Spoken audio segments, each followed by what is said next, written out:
திருக்குறளை எழுதி உலக இலக்கிய அரங்கில் தமிழர்கள் பெருமிதமாக நெஞ்சை நிமிர நிற்கும்படி செய்த உன்னத படைப்பாளி திருவள்ளுவர். அவரை பற்றி தெரியாத விஷயங்களை பார்ப்போமா?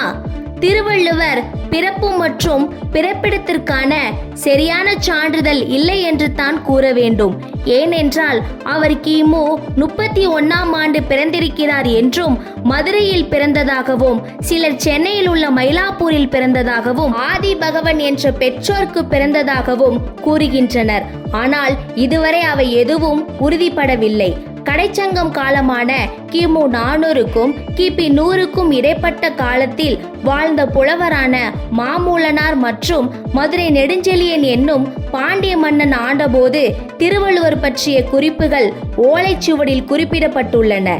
மேலும் திருவள்ளுவரை பற்றி அடுத்த பதிவில் பார்ப்போம். வாழ்க தமிழ்!